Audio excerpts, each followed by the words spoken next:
Greetings, I'm Barrett and welcome to the One Stop Co-op Shop. We're continuing our playthrough of Kingdom Death Monster. We're going to be taking on a screaming antelope. We have our 4 brave survivors that were able to make it through the hunt phase. Now before we continue with this showdown, we have to actually go back and correct the Hands of Heat story event. I failed to realize that the whole block of text I was supposed to read, I only read one of the sentences. So we're going to go back to that moment and take care of the rest of that Hands of Heat story event. Then we're going to go on to take on this screaming antelope. If you think our survivors have what it takes, then I need you to meet me at the co-op shop.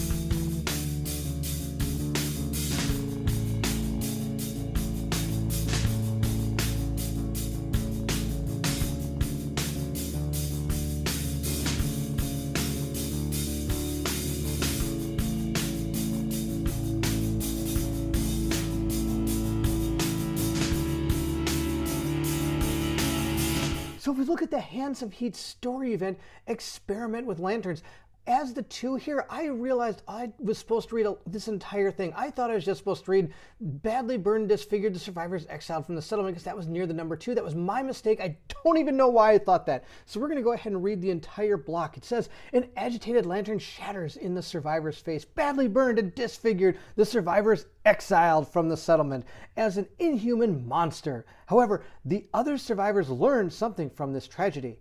Your settlement gains the Lantern of an Innovation, -1 population, add the Bone Witch story event to the timeline 3 lantern years from now. So we've already lost our population. I got rid of Tanis, and we're going to go ahead and add the Bone Witch and the Lantern Oven to our settlement. So if we look at our settlement record sheet, Hands of Heat is right here. So we're going to write Bone Witch right down here next to, of course, our Hooded Knight. That's going to be awesome. I can hardly wait till both of those take place, because we'll also have to do a random one as well. So we're going to have 3 events happening on this timeline. We might have to stock up on some population before we have to deal with all that, but that's what we have to put there. Now we also gain an innovation. We gain the Lantern Oven Innovation. So it says here, agitating lanterns, a source of heat becomes available to the settlement. Departing survivors gain +1 survival. So I'm going to give all of our survivors +1 survival, because we should have had this as one of our innovations before we left the settlement. We also have to add the Lantern Oven Consequences to the innovation deck. So I have grabbed both Scrap Smelting and Cooking, which are Lantern Oven Consequences, and we're going to add these to our innovation deck. With that correction done, we're going to move into setting up our Screaming Antelope showdown phase. So here's the setup for our showdown. We're going to have to put out some acanthus plants and a bug spot. It says here terrain and deployment. 3 acanthus plant terrain cards, which is going to be 6 plants in total, are set up in the green area. We're going to put a bug spot terrain card. We're going to set it up in the gold area. Then we're going to grab 2 random terrain cards and set them up normally. We're going to place the monster in the center of the board, but notice we're going to be starting at the edge of the board this time instead of around the monster like we do with the white lion. So we're going to decide what edge to start on, but we can decide that after we put out our terrain. So the first thing we have to do is bring in our acanthus plants. Here is the terrain card for the acanthus plant. It says roll a d10. If you have a sickle instead, roll 2d10. Ooh, that's really good. We don't have a sickle. So you're able to gain maybe some of this acanthus plants, but what we have to do is to set this up at least 6 spaces away from all other acanthus plants. Now that is if you drew the card. Now according to our showdown, we have to put 3 acanthus plants terrain cards out here. And we're not going to be able to do this because you cannot place all this around this antelope without actually failing to meet this requirement.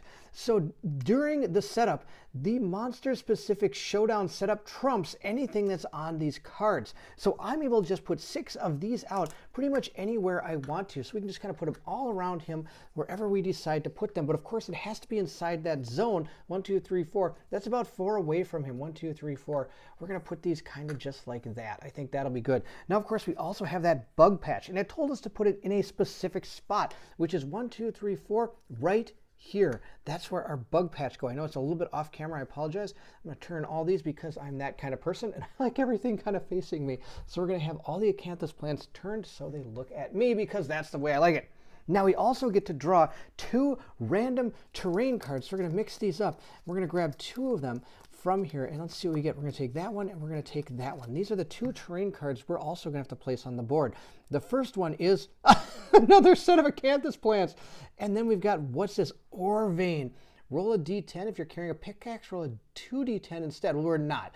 But we might be able to find some materials based on this ore vein. Now it does say set up at least 6 spaces from all other terrain. And this one says 6 spaces away from all other acanthus plants. So we're going to go ahead and grab 2 more acanthus plants and an ore vein. Now, of course, the drawn acanthus plant has to abide by these rules. Set up at least 6 spaces away from all other acanthus plants. Now, I'm planning to come in from this side. So we're going to put some more over here. 1, 2, 3, 4, 5, 6. 1, 2, 3, 4, 5, 6. I think we can put one right here. And then 1, 2, 3, 4, 5, 6. I think we can put one right about here. Now actually, I think I'm going to put it way down here. That's my plan. Because this has to be 6 spaces away from any other. 1, 2, 3, 4, 5, 6. 1, 2, 3, 4, 5, 6. Just like that. I think we're going to be okay. 1, 2, 3, 4, 5, 5, 6. I think we're okay. I think we set everything up okay. So we're going to go ahead and put those there. Now we're going to put our characters out on the board. I'm going to put this one right here. She might actually just go grab this right away because I'm pretty interested to see what that ore vein does. Now we have Caramon. He's a big brute. He's going to go right there. And the last person we have is going to be Riverwind. He's going to go down here. Remember, he doesn't have any weapons at all. He's just going to run in and eat this guy. That's my plan with this guy. All right, he's going to start out right there. Okay, we have our characters played out. We have our monster there. All the terrain is set up. And we're going to go ahead and put these terrain cards over here. So again, hopefully I will remember them as this game goes on. I'm not going to put anything that is detrimental to the monster over there. I would like to keep those down next to the monster, so hopefully I remember them. Now let's set up our Screaming Antelope AI deck and his hit location deck. So we're going to go ahead and set up our Screaming Antelope. If we look at his card, it says that he starts with 7 basic and 3 advanced cards. So we're going to go ahead and take those. We have all the basic ones right here. So we're going to mix all these up and we're going to grab 7 of them. And we're going to see what our Screaming Antelope is going to be able to do to us. 1, 2, 3, 4, 5, 6, 7. Those are our 7 basic ones. Now, of course, we have to take 3 advanced and they're right here. We're going to shuffle up all these advanced ones and we're going to take 3 of them. We're going to take 1, 2, and 3. Those are their 3 advanced cards. Now that is all our Screaming Antelope has when it comes to our AI deck. Now he does start with a special ability called Trample. So we're going to go ahead and take our Trample card and take a look at it. First, I don't think I want to be a victim of Trample. That doesn't look too pleasant. It says when a monster collides with a survivor, they suffer damage equal to the monster level to a random hit location. Now when the White Lion collided with us, we just got knocked down. It wasn't that the end of the world. Now in this one, we're actually going to take damage if the monster runs into us. So we don't want to get run into at all. So we're going to put our AI deck right there. And we're going to take our hit location deck and we're going to shuffle that up. It's a pretty decent sized hit location deck, which is good. We're going to shuffle that up. Now, of course, there is a trap, or might even be more. I don't even know. But we're going to put it right there. And no, there's at least one. I believe there's at least one in every single one of our encounters we're going to be fighting. That is our Screaming Antelope. He's all set up. We are ready to take him on. So before we start the fight, I'm going to go ahead and give everybody their Stone Noses ability. On arrival gains 1 survival and 1 insanity. So anybody that doesn't have 5 survival already that has those stone noses is going to go to 5. So Riverwind and Kitiara are both going to gain a survival. They're going to go to 5. Also, I think if I remember right, he had 7 insanity, so he's going to go to 8. If I'm wrong, please let me know, but I think that's where we stopped when we fought the Butcher. I could be wrong, which he's going to gain the insanity and the survival. And anybody else who has these stone noses, I'm going to do that for as well. I believe it's going to be Caramon and Kitiara. They're both at least going to gain an insanity and a survival if they can. And in true Kingdom Death style, of course, our monster is going to go first. So we're going to go ahead and take the top AI card and see what it is. Crush and Devour. Pick target closest threat in field of view in range. Closest survivor in range, no target, graze. Move and Devour. Target 2 speed, 2 accuracy before damage. If any attack roll hits, target gains Gobbled Up Survivor status card. Oh, that's probably not any good at all. All right, so let's go ahead and check our targets. Closest threat in field of view, closest survivor in range. I don't think any of those are going to pertain, but let's check it out. Now, our closest survivor is actually like 9 squares away in that direction. So neither of these pick target are going to actually come into play because they're not in range. So no target, graze, which is going to be his instinct on his card here. It says, the monster full moves to the closest acanthus plant and ends its turn. If the monster is on or adjacent to an acanthus plant, archive the terrain and heal 1 wound. If there are no acanthus plants on the showdown board, instead full move forward in a straight line. All right, and his heal ability states that he is going to take the top wound card and place it on the bottom of his AI deck. That's how he's going to be able to heal. Now, the closest acanthus plant is going to be this one, I believe. Or it could be that one as well, but I think I want him to come closer to us. So he's going to move 1, 2 over here, and he's going to go ahead and gobble up this acanthus plant. So that's gone from the game. We can't actually get that, but he hopefully is in a closer place to us so we can actually take advantage of anything we can do to try to get him. We're going to go ahead and discard our AI card, and that is not a fun AI card. We got to get rid of that somehow. So now that our monster has moved, it is our turn. And I think our best plan is just to set up our next attack against this guy. I don't have any way to really get to him first, so I think it's better if I get him to come to us with minimal damage and hopefully be able to get a good first strike. Of course, all my great plans in this game never exactly come to fruition. And normally the next thing I know, I'm scrambling all around to try to see if I can survive. So we're going to start with Caramon. He's going to move 1, 2, 3, 4, 5. Yes, I've got a plan. I do have a plan. It might not be the best. He's going to go 1, 2, 3, 4 to right here. She's going to move up 1, and she's going to move 1, 2, 3, 4, 5, 6. She has her white lion boots, and these are connected with the infinities, so she gets +1 movement. So she's over here. Now that I've done that, I also want to probably pick up this ore and this acanthus plant just to have. So we're going to go ahead and take this ore and see what happens. So we're going to take a die and we're going to roll it and see what I'm going to have Kitiara grab it and see what she finds. She got a Lantern 10. Oh, let's read what that says. The Lantern 10 says, find a Great Hall, gain 2 Iron Strange Resources, archive, oh no, sorry, 10. Find something shiny, gain 1 Iron Strange Resource, archive this card. All right, so that'll be pretty awesome. Let's go get some iron. So here's our Iron Strange Resource. All it says on the bottom is harder than bone. So that means if I make things out of this, it's probably not going to break. The next person I'm going to have do an action is I'm going to have Gold Moon go ahead and take a look at this acanthus plant. Now, of course, I did this wrong. I have to archive this. I should have had him look at it, so she could have used her circle it, but I didn't do that. I did it in the wrong order because I did a bad thing. All right, we're going to see what we get here. We got a 4. So we're going to check out what the acanthus plant says for 4. It says, find nothing, archive this terrain. Oh, that's sadness. All right, so we're going to go ahead and archive this terrain. And that's going to be the end of our survivor's turn. Now it's going to be our Antelope. All right, let's see what he does. Great Kick. Random survivor in blind spot. Nope. Furthest threat in field of view in range. Oh no, this isn't going to go anywhere near what I wanted to do. No target, graze. Move and attack blind spot. If the target is adjacent, turn monster so the target is in its blind spot. Speed 4, accuracy 2, 2 damage. Oh, that's terrible. Destroyed hooves, the screaming antelope. Okay, I don't have that. Pick target. Random survivor in blind spot, furthest threat in field of view. Okay, let's go take care of that. So Great Kick states random survivor in blind spot, not going to happen. Furthest threat in field of view in range. So furthest threat is going to be her, but it also has to be in field of view, which is everywhere except for the blind spot.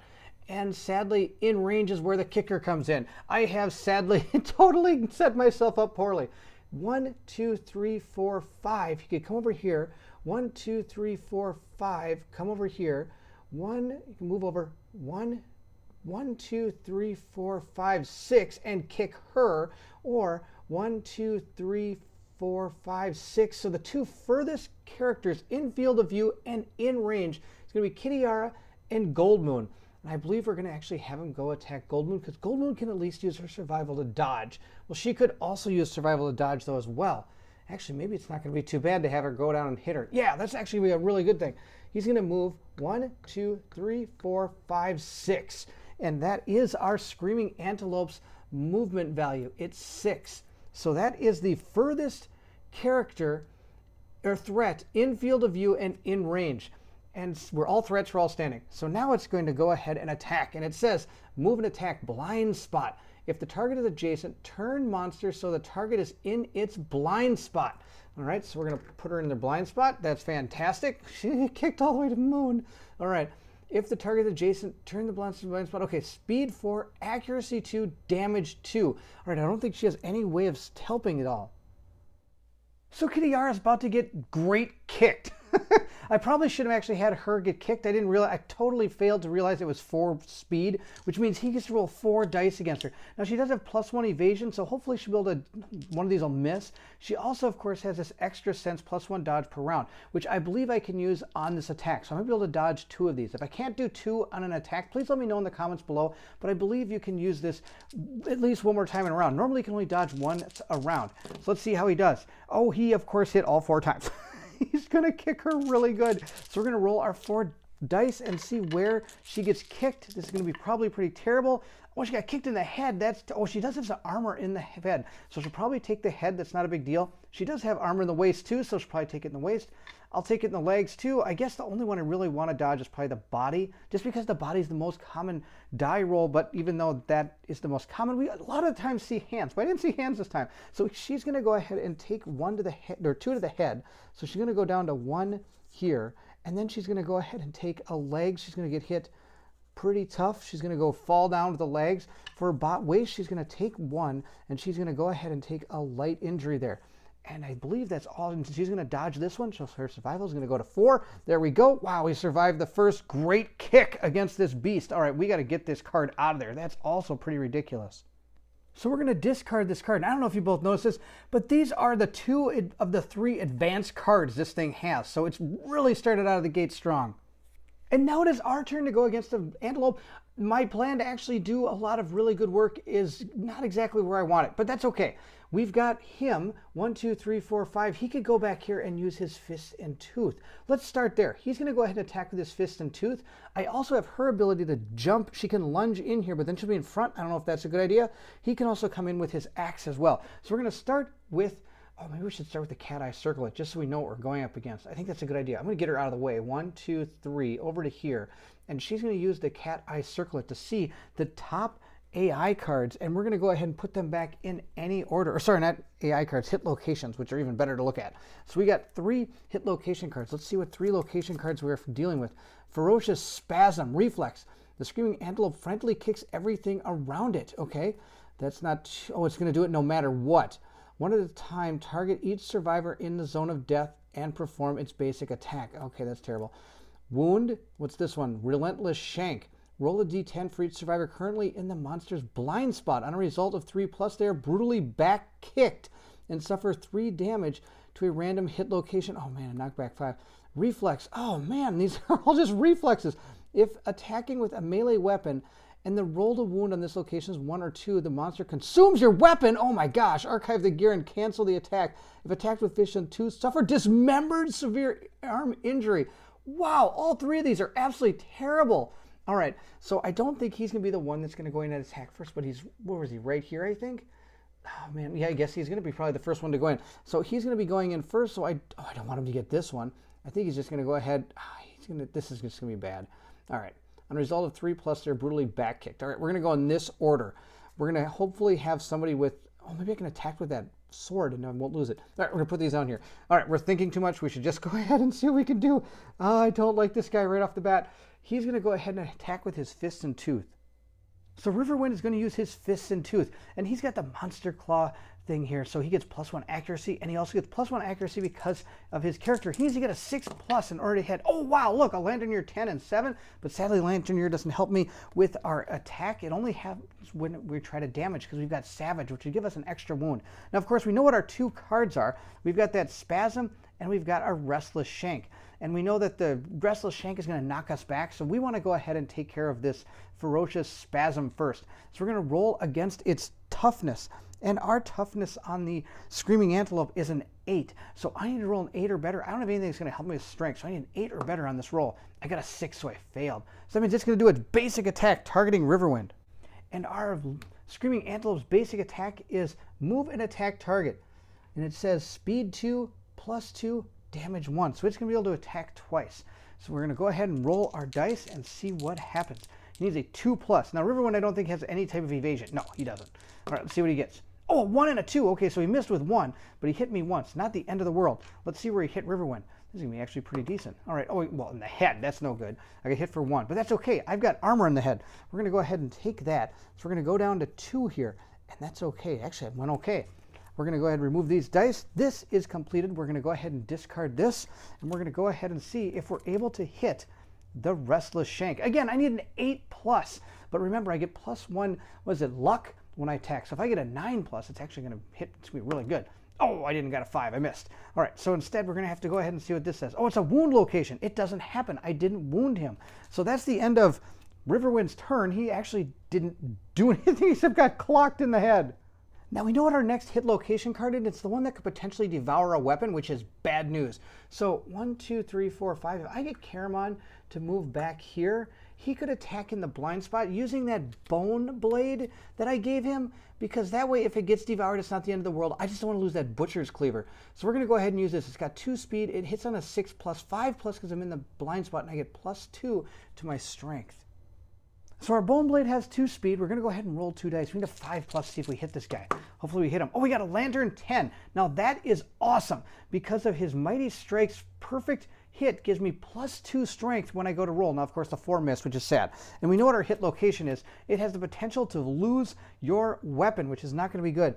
It says right here, if the attack is with a melee weapon and the wound roll of this location is a 1 or 2, the monster consumes my weapon. All right, let's hope that doesn't happen. We're going to roll our die and see what happens. We get +2 to our strength with this. So I actually have +4 strength. Let's see how we do. Oh, we got a land on your 10. We don't have to worry about the reflex action at all. We critically hit him. So let's take a look at that. It says, gain 1 Screaming Antelope resource, persistent injury, vomit, blood. Whenever the monster collides with a survivor, they are drenched in blood and gain 1d10 insanity. Oh my gosh, that sounds terrible. I mean, insanity is kind of nice, but that's a lot of insanity. All right, we're going to go put this down with the rest of our monster cards, and so I don't forget it. I had a tendency to do that before. We also do a wound with this as well. So let's go take care of all of that. So we're going to put this card right here so I try not to forget it. We're going to do a wound to our Screaming Antelope. Wow, that was really good. And because we critically wounded it, its reflex action does not actually happen. It skips all this. So that was really good. So that is the end of Caramon's turn. Let's move into somebody else's turn. Now, the only person that hasn't gone yet is Gold Moon, and she has this White Lion Cloak. Spend your movement and your action, move 3 spaces in a straight line. Then, if you moved 3 spaces, activate a melee weapon with +1 strength. Well, she's got those dagger, which is going to be awesome. She's got the bone dagger here. So she's going to move or do the pounce maneuver here. 1, 2, 3. I know she's standing right in front of it, which probably isn't the best plan on the planet, but that's okay. She's going to go ahead and pounce, so she gets +3 strength, and our bone daggers are going to attack for 3 with a 7+ to hit, and now I get +1 strength, so I get 2+. So she rolls 3 dice, and she gets to hit on a 7+ with her weapon, but she gets +1 accuracy, so she hits on a 6+. Let's see how she does. She needs a 6+. She got 2 hits. And this 9 right here, it's not going to come into effect, but it does say Timeless Eye. Perfect hits on a 9 or 10. And our Bone Dagger has the perfect hit gains +1 survival. Well, I already have max survival, so that doesn't really play into effect, but I do get the +1 survival if that ever happens again. Now, we hit him twice, so let's see what we found. We found the Restless Muzzle. It says here, if you hit with a club or shield, you clobber the monster and gain +2 luck when attempting to wound this location. Well, that's not going to happen. Our next one here says -2 toughness to wound this location. But if I wound it, blood and spittle erupt from the Screaming Antelope's wounded undermaw. If the wound roll result is even, suffer 1 brain damage. If the wound roll is odd, gain 1 insanity. Okay, so it's an either odd. So neither one of these is really that bad to deal with. So I think what we're going to do is we're just going to go ahead and do this one first, just because there's absolutely nothing that could happen. And now the strength on that weapon is only +1, but I get +1 for doing the pounce, so it's 2. So the toughness on our Antelope is going to be 8. So I need to get a 6+ in order to wound this Antelope. Let's see how we do here. I don't think I have anything else that's going to help. Nope, nothing else. All right. Oh, I got a 1, I failed. All right, so we're going to go ahead and discard our Restless Muzzle. Next, we have to go ahead and see if we can get the Giant Tongue. Now, it's -2 toughness, so I actually, instead of a 6, or 8, it's a 6 toughness, and I get +2, so I need a 4+ to wound this. Oh, and I can't. I didn't wound it. All right, so that's the end of the Giant Tongue, and that's the end of her turn. Wow, that was a pretty barfy turn. Now, all our survivors have gone, but I do have the ability to surge if I want to, and I'm definitely going to surge with her because she has a really good chance of getting survival back. He also has a really good chance. This is Caramon. He also has a really good chance of getting survival back because of his full rawhide armor set. So we're going to surge first with, I think I'm going to do it with Gold Moon first. So again, with Gold Moon's Bone Dagger, I get to roll 3 dice, and I need a 7+ this time. I get +1 accuracy, so I only need a 6. Let's see if we can get it. Oh, wow, we got 2 perfect hits. So I'm going to gain my survival back, so I don't even have to lose my survival. We got, wow, 2 perfect hits. That's pretty amazing. All right, let's see how we do. We hit 2 locations. We hit the Delicate Inverted Knee. It says, if you hit with a club or shield, oh, it's the same type of thing. It's going to give me +2 luck. All right, well, that's not going to happen. What's this one say? The Furry Tail. You strike the magnificent bristly tail. All right, so neither one of these is going to actually be bad to hit. So we're just going to start with the Delicate Inverted Knee. Let's see how we do. I think we need a 7+. We failed. All right, let's see how we do on the Furry Tail. Come on, we got to do something to this guy. Oh, there we go. Another critical hit. That's awesome. All right, critical hit. It says gain 1 Screaming Antelope resource. The Screaming Antelope is off balance. The monster gains a -1 accuracy token. Oh, that's really good. So we're going to gain a Screaming Antelope resource by getting the Furry Tails a critical hit. I'm also going to discard this card and this one as well. And let's see what we get. We get a pelt. Okay, well, it's just a hide. Hey, can't go wrong with that. I'll take it. That'll go to Gold Moon. Now, the problem is I also forgot this. I should have got one when I hit the giant mouth. It says gain 1 Screaming Antelope resource. I didn't do that, so I'm going to make sure I get that. So this one goes to, it was Caramon that got this. He got the Beast Steak. Shockingly appetizing. Oh, that looks pretty good. All right, so that's going to go over to Caramon. I forgot to get that when he did his critical hit. And that critical hit is going to allow us to remove another wound, and I'm also going to gain a -1 accuracy token for the Antelope. That's awesome. All right, so now he's going to hit hopefully on like a 4+ or something. Who knows? I guess it all depends on the A card that he draws. All right, we're going to continue on. He is also going to surge. This is Caramon, and this time he is going to use his axe. He's going to use that Butcher's Cleaver he's got. So our Butcher's Cleaver here is awesome. It attacks twice. It needs a 5+, but I'm in the bad blind side, so I need a 4+. It has +5 strength, and I already have +1 strength here, so I get +6 strength. This thing is just ridiculous. All right, let's see if we hit. We need to get some. Well, we got a 1. That's not going to hit anything. We hit once. All right, let's see what we get. We've got the, what's this? First strike. Oh, that means I have to hit this first. Anyway, no matter what, first strike, you must select this first. That's okay. Relentless Eye. The Screaming Antelope's massive eyes glisten with human-like fear. If the attacker is insane, cancel all hits and end their attack. Otherwise, the attacker suffers 1 brain damage. Oh no, he's insane. So he's going to end his entire attack. Oh, that's too bad. Well, so much for that. Okay, that's not the end of the world. So he's going to use a survival to surge. Now he has to roll a d10 to see if he gets that survival back. And on a 6+, he gets it back. He got his survival back. So I don't actually have to spend the survival to do that surge. So the only 2 people that haven't surged yet is Riverwind, and also we haven't surged with Kitiara. I think Kitiara is going to surge first, and she's actually going to use her Cat Eye Circlet to check out the next set of hit locations, just because I'm getting kind of worried I haven't seen the trap yet. All right, so let's see what the first one is. The first one is the Furry Throat. If you hit this with a club, oh, same type of deal. All right, the next one is, oh, there's the trap. Okay, what's this trap do? The monster land, okay, the whole deal is, what's here? The Screaming Antelope panics its undermouth, unleashing an inhumane wail. It bucks wildly and leaps into the air. The attacker is doomed. All survivors adjacent to the monster suffer 2 brain damage per monster level. Oh, that's terrible. Knockback 5 and are knocked down. Oh no, the monster lands on its belly and begins to slide on its teeth. Turn the monster directly away from the attacker and full move forward in a straight line. On collision, non-death survivors gain 1 random disorder in addition to normal collision rules.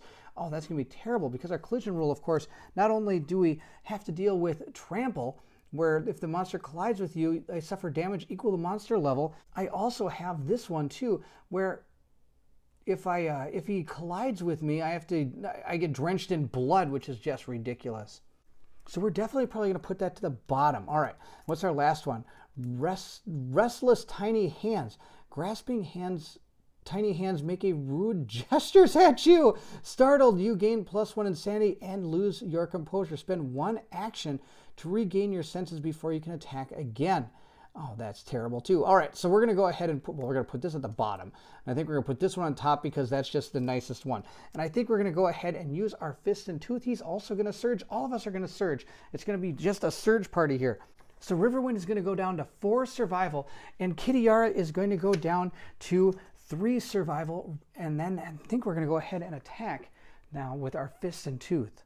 So again, Riverwind gets to roll 2 dice, and he needs a 6+ because he has the +1 accuracy here, +1 accuracy here. Oh, actually gets 5+. I might have mistakenly done that last time. He's supposed to get 5+ because he gets a 8 normally to hit, but he gets 7, 6, 5 for being in the blind spot. So let's see how he does. Oh, he got 1. All right, we know that one's okay. There's nothing that's going to happen to him if he hits this wrong. So we're going to go ahead and roll and see what he does. He got a 3. Well, he failed to wound it, so that's the end of that surge. And that's the end of our turn. We're going to go into our Antelope's turn. So with all those attacks, we only managed to do 2 wounds. That was unbelievable. Let's see what it's going to do. It is going to bite. Closest survivor in field of view. Well, I know who that's going to be. Target, speed 1, 2 accuracy, 2 damage. After attack, bleed 1. Target gains a bleeding token. Okay, not too worried about the bleeding token. This isn't too bad of an attack. Well, it is a basic attack. It's those advanced attacks that are out of control. All right, so we're going to go ahead and see how this plays out. So our closest survivor, of course, is Gold Moon. So he's going to go ahead and hit her. So we're going to go ahead and bite her. His speed is 1, so he only gets to roll 1 die. I don't have any evasion. Oh, it's too bad. All right, so we're going to go ahead and roll this up. Now, it has -1 accuracy, so it needs a 3+ in order to hit us. And, oh, it got a 2. Look at that. It missed completely. So we're going to discard bite. He can go ahead and bite me wherever he wants. Only speed 1. I like that a lot. All right, it's going to be our turn next. Now, we know that trap is in here, and I think it's card number 2. So we know that trap is second. I am actually going to trigger the trap, and I've got a plan on how to do it. I think it's going to be pretty good. When you know what the trap is, you can kind of plan for it, and it actually makes things a little bit easier. I'm going to have her again use that cat eye circlet to look at 3 cards. Now, why am I doing that when I know it's number 2? Both of these guys, if they attack, they're going to could potentially hit it for 2, meaning the trap would get sprung. I don't want that. So we're going to go ahead and look at our cards. We've got this one. It says, if you hit with a club or shield, oh, okay, the Restless back again, not a big deal. Now we know that trap is in there. Now this one is a failure. Tiny hands start grasping, making rude gestures at you. Oh, that's right. You gain +1 insanity and you lose your composure. All right, so here's the deal. I'm going to put these 2 in order, and I'm going to put the trap on the bottom. The trap is going to be the second card.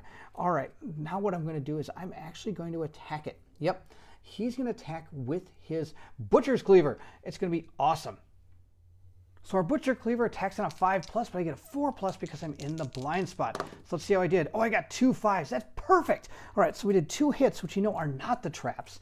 That is going to be our Restless back and our Restless tiny hands. So now I get, I believe, +1 strength here. I do. So I get +6 strength with this Butcher's Cleaver. Oh, it's so good. All right, we're going to go ahead and attack this one first because there's absolutely nothing that can happen. So let's see how we do. We got a 5 + 5 is 10. That's a wound. All right, let's see how we do against this one. We're going to go ahead and roll it up. We got a 1. Oh, no. Oh no, that means we failed. I believe a 1 is an auto miss no matter how much you can add to it. So even if it isn't a natural miss, I only got a 7, and it's got a toughness of 8, so sadly we missed here. So I have to actually use an action before I can actually ever use this guy to do something else again. So we're going to discard both of our cards, but we did do 1 wound. So we're going to go ahead and move that over there. All right, now comes our plan. We're going to move him right here. We're also going to move him right here. So those are her actions. And I was right, a natural 1 is an auto miss. A natural 10 is always a hit. So I have to remember that that is the deal. Now she is the next person that's going to go. He's attacked and moved. He just moved. He's not going to make an attack. That's fine. She's not going to do anything. She's already used her cat eye circlet. So she could move if she wanted to, but she's not going to. she's going to do is back up 1 square.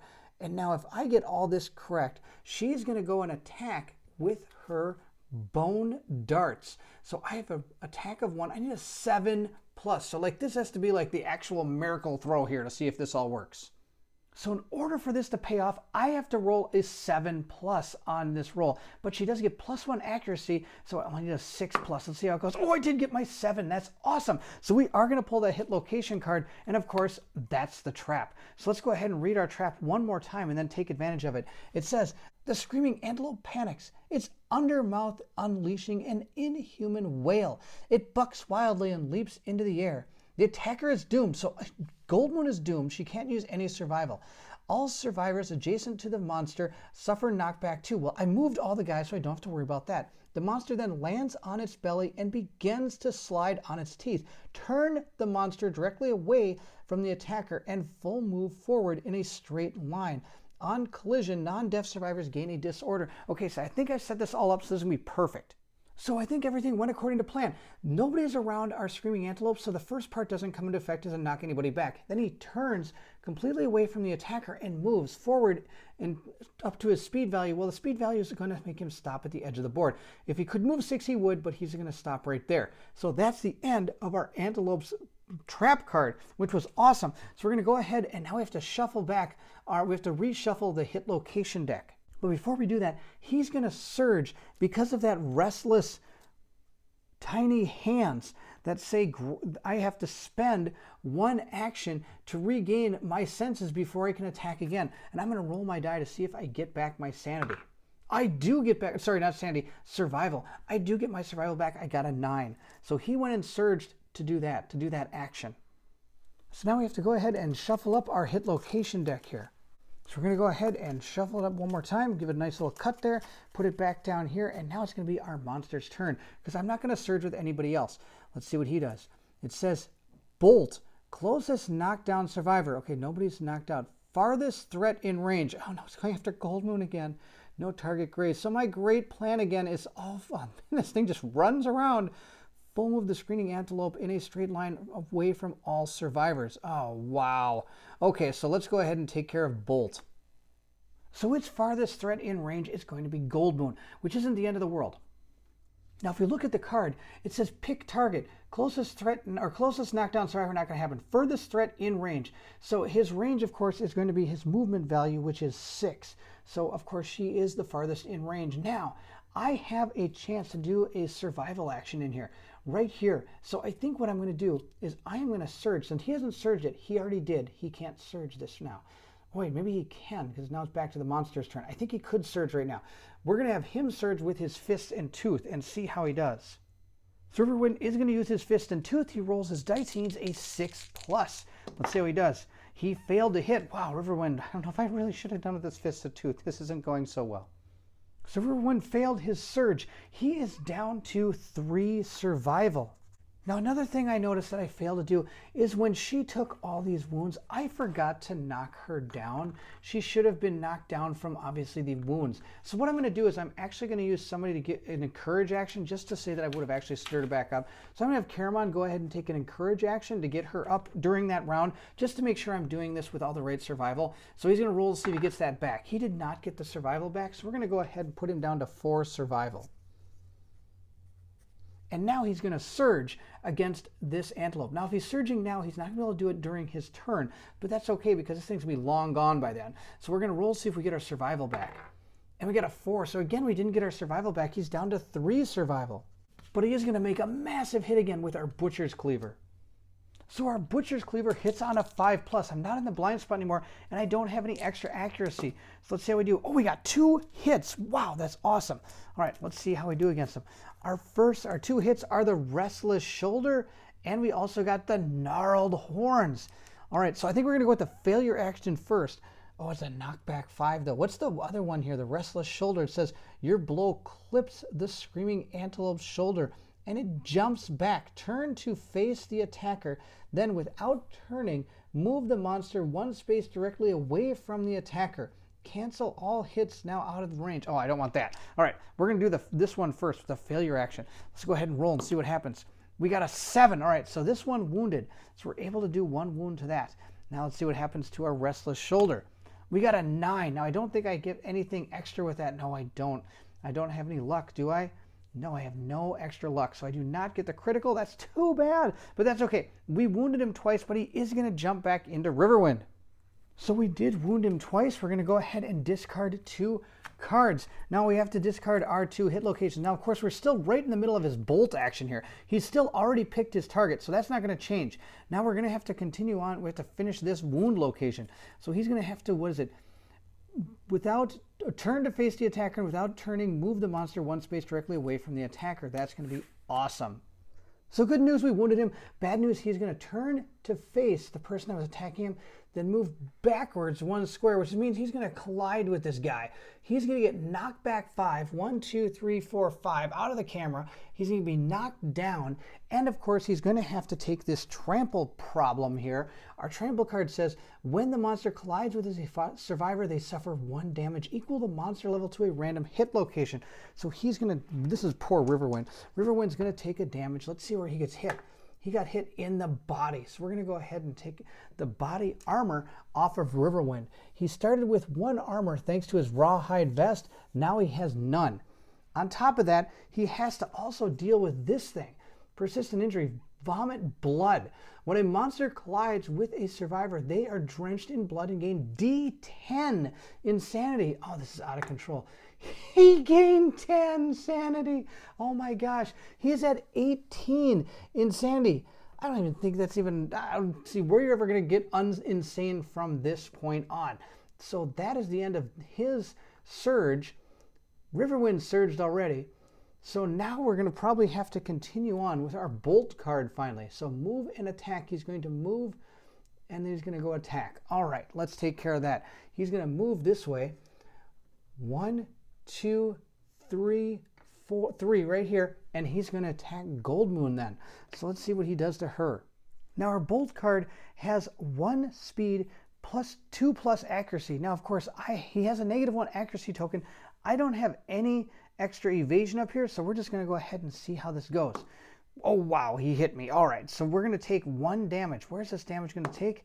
It's to the legs. All right, I'm not too worried about that. She has 2 armor in the legs, so we're going to go ahead and take 1 armor to the legs. Now, at this point, the next thing he is going to do is full move the Screaming Antelope in a straight line away from all survivors. So I have to figure out where that's going to go. Now, before that takes place, this is a great time for her to surge now. She's going to go ahead and surge and use her, what is it, her bone dagger. And let's see how she does. She's going to roll 3 dice. She needs a 7 plus. She has +1 accuracy, so she needs a 6 plus to go ahead and hit our Screaming Antelope. So let's see how he does. Oh, wow, she got 2 hits. All right, let's see what happens to her. Oh, no, there's the trap card. All right, well, I'm just going to discard this because that doesn't matter. So, oh, man, this is going to be bad news. All right, so the first thing that happens is the attacker is doomed. All survivors adjacent to the monster suffer 2 brain damage per monster level and knockback 5. So she's going to go to 2 insanity, which isn't too bad. At least she's not insane. She doesn't have to be insane. And now the next part of it is that she is going to get knocked back 5. All right, let's go take care of that. So she's going to get 1, 2, 3, 4, 5, knockback 5. That's fantastic. I don't think she gets, oh, and here it says, and are knocked down. All right, so she's also going to get knocked down by that little maneuver by our wonderful Screaming Antelope. All right, now let's continue on down that card. Let's see what it says. It says the monster lands on its belly and begins to slide on its teeth. Turn the monster directly away from the attacker and full move forward in a straight line. On collision, get a thing. So he's going to turn away from her and move in a straight line back over here. So Caramon's in a pretty good position. Now, I should have, what does it say here? Gets a random, gets, oh, disorder. Okay, yeah. So we're not going to get disorders. Nobody got hit anything. So that is our surge attempt. All right, we're still doing our bolt card here, which is kind of funny. All right, so now we're still doing our bolt card. I don't really, okay, so the bolt card now says full move the Screaming Antelope in a straight line away from all survivors. Well, there's not really a straight line that is going to be beneficial to this antelope, except I believe this way. I believe this would be the best plan is that way. Now, before we do that, I actually am going to do one more surge, which is a little ridiculous. Now, of course, Gold Moon went down to 4 survival when she did that surge action. Kitty Yara, I think, is going to actually do a surge action as well. She's going to use her catgut bow. Now, of course, in order to use this, it's cumbersome, which means I have to give up my move and my action, and she hasn't done either thing yet. So she could surge, I believe, and use this catgut bow. Maybe she can't, now I think about it. Maybe she has to use a dash and a surge to use the catgut bow. I don't know. I think we're going to go ahead and use the catgut bow. If I'm wrong, please let me know in the comments below. And if I am wrong, you're going to see it in the Klingon subtitles down below as well. So we're going to go ahead and use this. It's a range of 6, 1, 2, 3, 4. So she can go ahead and use this. It says aim. When you attack before rolling to hit, and you reduce the speed of the weapon by 1 to gain +2 accuracy. I don't think so. I think we're just going to go ahead and shoot it. But before we shoot it, I have to go ahead and reshuffle this because of our trap card. All right, we're going to go ahead and put it up here. We're going to do a little cut, and we're going to put it back. Now we're going to go ahead and shoot him. So our bow here is going to give us 2 speeds. So I'm going to have 2 dice. I get a 7+ to hit. Now I don't have any kind of accuracy or anything, so we're just going to need a 7+. Oh, we got a lantern 10. That's a good enough for a hit. She doesn't get any bonuses for that, but at least she hit. So we hit, what is it? The Restless Ear. All right, and it doesn't have any type of reaction here. If you hit with this is the club and shield thing. All right, I need to get a club and shield to bash this thing around. All right, I got a 5 + 3 is 8. So that's enough to wound our Screaming Antelope. So we're again going to put our hit location card there, and we're going to discard another card from the top of the eye deck. Now, using this catgut bow, of course, since it's cumbersome, I can't move this turn either. I use the whole action she's got to pretty much shoot that bow. And now I'm just going to move him forward 6 squares. 1, 2, 3, 4, 5, 6. Just because they're both not threats, and this would still keep him as farther from that character. If it went that way, 1, 2, 3, 4, 5, 6, it would end in the corner and it'd be adjacent to that one. So in theory, I don't know if this is exactly right, but that's the way I'm going to play it. If I'm wrong, please let me know. But I think it's kind of, I'm not sure which way to move this guy. Obviously not this way because I don't want to be near those guys. So we're going to go ahead and discard our bolt card. And now this is just really weird because almost all of our guys have surged. And he could do like an encourage action to get her to stand up and she could pounce. I don't think she's moved yet. All she's done is all she did is surged and attacked. And then she got the trap card played on her. So she hasn't actually done anything, I don't think. So I think we are going to do that. Caramon is going to use his encourage action. So he's going to roll a d10 to see if he keeps his survival. He does get to keep his survival. He's going to encourage her to stand up. And now she's going to go ahead and use her white lion coat that she has to be able to spend her movement and her action to pounce right here. And she's going to be able to attack with her dagger with +1 strength. So our bone dagger gives us 3 dice, and we need a 7+ in order to hit this thing. Now I do get +1 accuracy here, so I only need a 6+ in order to hit him. Let's see how we do. We got 1 perfect hit and 1 here. So we're going to gain back a survival. We're up to 5 survival again. Wow, her survival just keeps going up and down so much that I've actually ripped through the piece of paper here. So she has 5. Now we get to hit him in 2 different places. Let's see where these 2 places are. We have which one here? Super dense. Oh no, is this a frail weapon? No, our dagger's not frail. All right, so let's see here. It says super dense. If I attack, I lose my weapon. Okay, not a big deal. Giant teeth. What's this one? A failure.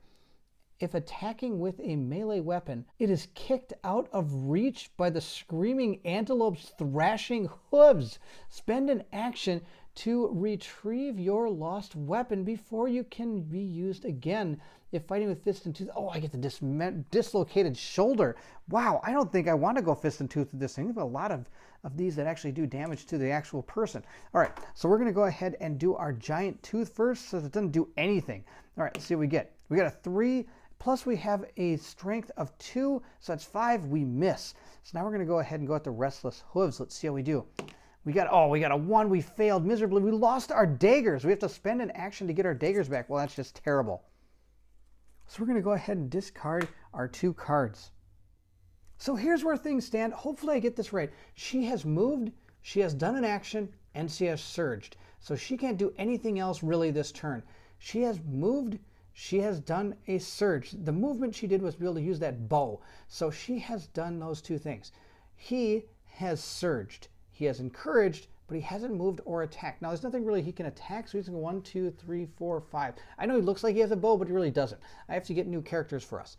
He has surged, I believe, and then he got just pushed over there, and I'm not even going to encourage him. He's just going to hang out. I'm going to tell you right now, Fist and Tooth is not working as well as I hope. All right, she is the only thing she can do. She can still perform an action because she has surged and she has moved. So I think she is going to use an action to go ahead and use her cat eye circlet. And look at the top 3 cards. We've got a reflex. Monster turns face the attacker. Not a big deal. Next one we have is the furry throat. If you hit with a club and stuff, you get extra. Oh, and the gnarled horns. On a failure, something really bad happens. All right, so we're going to put these 2 back on top. Now, what are the criticals? Anything really cool? Gain an antelope resource. All right, I'm not even going to read through all those. We're just going to put them back like that. All right, that is the end of our turn. We're going to move into the antelope's turn because I don't think there's anything else any of our guys can do. Now, before our antelope can do anything, we have to go ahead and mix up its AI deck here. It's got 4 wounds left, and we know what they are, and 2 of them are really, really bad. All right, what's the first one? Please be a really nice one. Bite. Oh, yes, it's a really nice one. Closest survivor in field of view. Well, that's going to be Goldmoon again. Okay, so I built Caramon to take all this damage, and all he does is attack Goldmoon. Speed 1, accuracy 2, 2 damage. All right, so we're going to go ahead and look at that. So our closest survivor in field of view is Goldmoon. So he's going to go ahead, turn to face her, and attack. Now, in case anybody's wondering why this thing's running around on teeth, on the bottom here, these are supposed to be little tiny hands and little teeth. You can kind of see them on the model.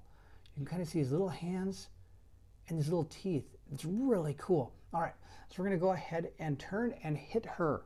So Bite does have a speed of 1, a 2+, but it's 3 because he has that -1 accuracy token. I don't have any evasion over here. So let's see what he got. Oh, he hit me. Let's see where he hit me. Hopefully not someplace too bad. The hands. Of course, I never have anything in the arms. I'm going to go ahead and dodge that. I'm going to use one of my 5 survival here to dodge that attack. We're going to go down to 4 because I don't want to get hit in the hands. I never have any hands for her, and she always rolls hands. It's kind of funny. All right, so we're going to go ahead and discard this. We're going to go ahead first and stand Riverwind up. He's saying, hey guys, I'm over here, help me out. All right, next we're going to go ahead and move up some of the other guys. She's going to move up, I guess, 1, 2, 3, 4, 5, right to there. 1, 2, 3, 4, 5. Caramon's going to run into the back and use his huge giant axe again and see if he can hit that thing. So Caramon's huge butcher cleaver hits on a 5+, but he's in the blind spot, so it's a 4+. He got only 1 hit. All right, let's see what he hit. He hit, what is it? The furry throat. So again, it has to do with clubs and stuff, so that doesn't help us at all. Let's see how he does. He got a 4 + 5 + 6. He got a 10 total. Now, that doesn't mean I get a critical. It just means that I got a wound against this screaming antelope.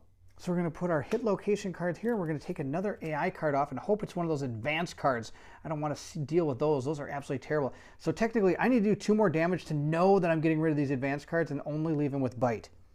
Sadly, looking at my team, I don't really know how we're going to do that. She's going to go 1, 2, 3, 4, 5 back here, and she's also going to hit him with her bone dagger.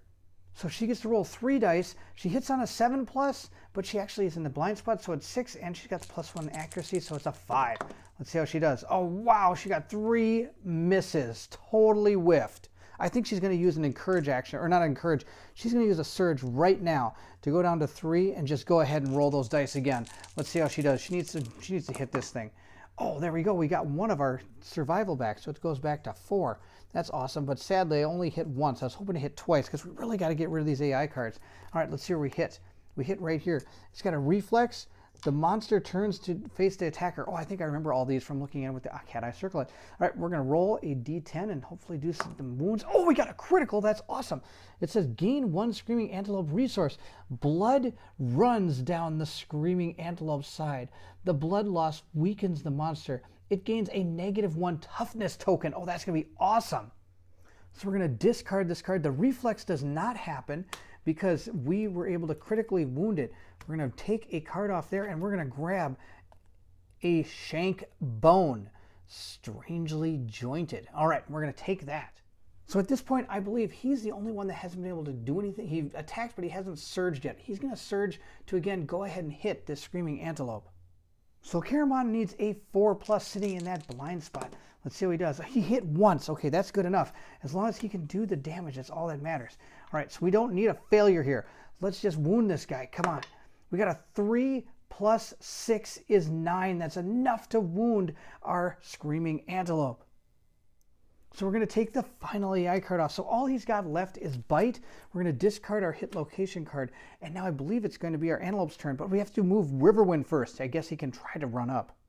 So Riverwind is way in the distance. It's like, hey guys, 1, 2, 3, 4, 5. What is he? 1, 2, 3, 4, 5, 6. I believe he's got 6 speed actually. Let's take a look. Yeah, Riverwind actually has 6 speed. Wow, look at this guy. He's just running as fast as he can. All right, now we're going to go to your monster's turn. The only card he has is bite. It says closest survivor in field of view. The closest survivor in field of view is 1, 2, 3, or 1, 2, 3, 4. So it's going to be Kittiara. So he's going to move over and attack Kittiara with the bite card. So it's going to have a speed of 1 and accuracy of 2, but it's got the -1 accuracy token, so it's a 3. Oh, he also has that -1 toughness token. I got to give him that. And he gets 2 damage. So our bite is going to have a speed of 1, and he needs to get a, 3+? I don't have any. Oh, I do evasion. Oh, that's going to be awesome. All right, well, that evasion didn't help me. I got an 8. All right, let's see what he hit. He hit the body. I haven't been hitting the body yet. We're going to go ahead and take the 2 damage to the body, or I could just dodge it right now. I think we're just going to dodge it. She's going to go ahead and dodge. She's going to go down to 2.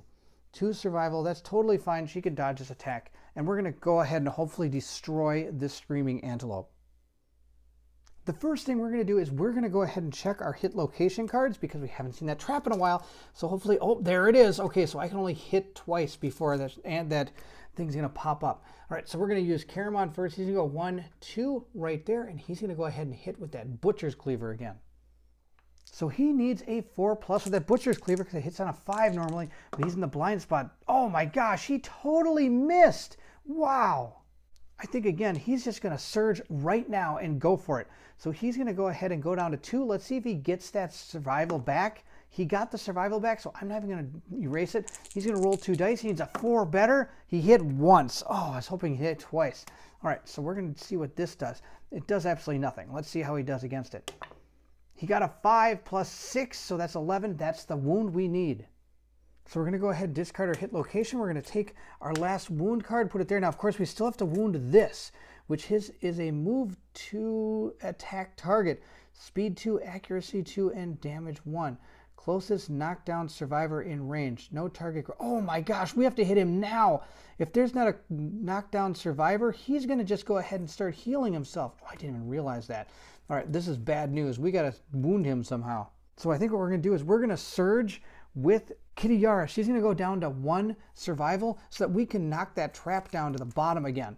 I don't even know what these are. Failure, wounds. All right, those 2 are going there. Oh, wait a minute. The wound one. What does it say? Your attack disables the monster's powerful running muscles. The screaming antelope gains a -1 movement token. Sure, that's great. What's this one? Giant snaps shut.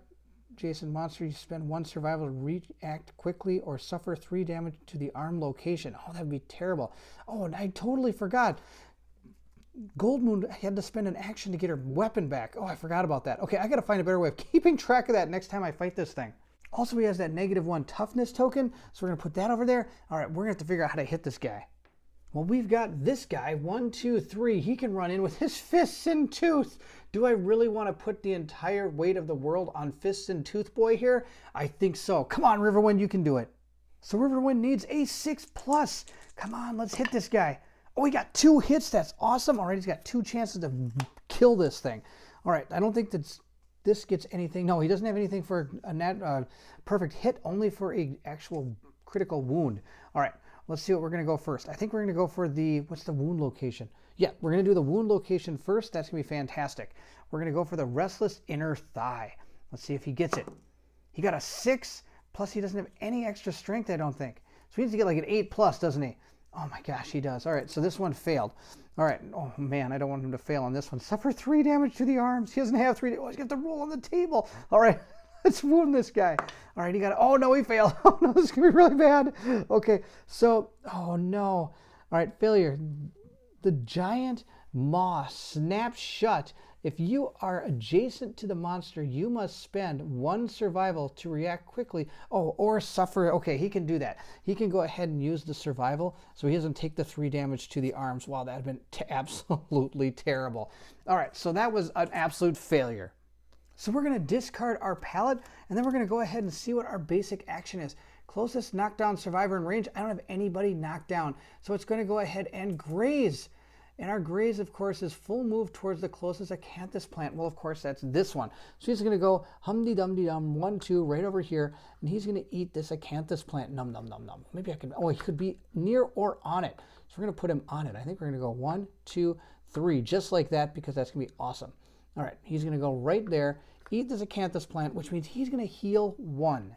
Which means I have to move the top card to the bottom of the eye deck. Well, this is the only card in the eye deck, so now we have to deal with that as well as the actual location card. Okay, so we have to really kill this guy. So it's going to be our turn now. I think it's going to be, oh, we have that trap right on top. So she's going to have to knock that trap down. So we're going to look at the top 3 cards, and we're going to go ahead and put them in any order. That one's not going to matter. And that one's not going to matter, but this one does. So we're going to go ahead and put them in that order, put them back on top. Now, of course, I can't hit it with my dagger because there's a chance I could hit 3 times. So we're going to have to send Caramon in again. 1, 2, 3 to right here, and he's going to have to use this axe. So I get to roll 2 dice, and I need a 4 or better on these dice. I hit both times, a 4 and an 8, which is perfect. All I need to do is these 2 wounds, and we've beat this guy. So let's see how we do. Doesn't really matter which one I wound first. I'm going to go for this one first, the furry tail. Let's see what we do. Oh, we got a critical hit on that one. It says gain a screaming anti-resource. All right. We got, what is this? Mushy gums. It's an organ that says difficult to pry apart. All right, we're going to take that. Caramon's in love with that. All right, that was awesome. What else does it say? The screaming antelope is off balance. The monster gains -1 accuracy token. Oh, this thing's just going down. All right, now we're going to see what we do against the restless muzzle. And we got a 4. Plus 6 is 10. That's enough. We've done 2 wounds to our screaming antelope. He's finally dead. So we're going to go ahead and do 1 damage here, 1 damage here, and our antelope is dead. Let's go ahead and claim our resources. So it says here, rewards. When the monster is defeated, any survivor with plus 20 insanity are driven mad with the monster's death wail. They vanish, screaming into the darkness, never to be seen again. We got really lucky. Riverwind is sitting at 18 insanity right now. All right, our rewards are 4 basic and 4 screaming antelope resources. So we're going to mix up our basic resources. We're going to go ahead and grab a couple of those, and let's see what we get. We're going to gain 1, 2, let's take 3 and 4 right there. All right, next we're going to go ahead and take our antelope resources, mix them up a little bit. Now, of course, I didn't put the ones we've already gained back in here. 1, 2, 3, 4. So we're going to gain these on top of what we gained during the actual encounter. So we got a monster hide, another monster hide, another monster hide, wow, and a broken lantern. Oh, those were our basic resources. Those weren't the greatest. All right, what we get here, large flat tooth. When you gain this, a survivor of your choice gains +1 insanity. All right, we'll work on that. Screaming brain. Let's see here. Consume. Archive this and gain survival up to the current limit. Oh, that's kind of cool. All right. Spiral horn. That's just a bone. Moans balefully when blown. Oh, that's kind of cool. And then last we got another pelt. All right, so we've got some things we can do. We have to give somebody insanity. I think it's going to be Caramon. Caramon right now has 5 insanity. I'm going to give him 1 more to 6, just so we can make sure we keep him with that butcher's cleaver. If it ever drops below 3, he can't wield it. Now, of course, we also have iron, another flat tooth, shank bone, this crab spider, consume, archive this and gain 3 survival, beefsteak, and mushy gums. Oh, I think I already said mushy gums. Yeah, I think I did. Okay, so we have a lot. Look at all these resources we have. This is going to be awesome. So we're going to move into the settlement phase, and then we're going to do another hunt phase to find out who we're going to hunt next. And in the comments below, I want you to tell me who I should hunt next. Should I go for another screaming antelope, or should I go back to the white lion? It's your choice. You can decide the fate of our survivors. And that concludes our showdown with the antelope. We were able to take him down. I know I made a few errors. I apologize. I know I forgot to knock her down in the very first attack with those giant kickback or whatever. And I forgot about her losing her weapon. That was my fault. But I hope you enjoyed it so much. If you did, don't forget to hit the like button, the subscribe button. Also, hit that bell symbol, and you'll know when the settlement video comes out. Also, please feel free to leave anything in the comments below. I'd love to hear from everyone. Right now, I think we're doing pretty good in the world of Kingdom Death. Our survivors are building up, our civilization is moving forward, and things aren't going too bad as long as we don't get attacked by a giant sword lady that came through and killed 2 of my people in 1 shot. Thanks again so much for watching, and if you're excited to see if our survivors can live through the world of Kingdom Death, then I need you to meet me at the co-op shop.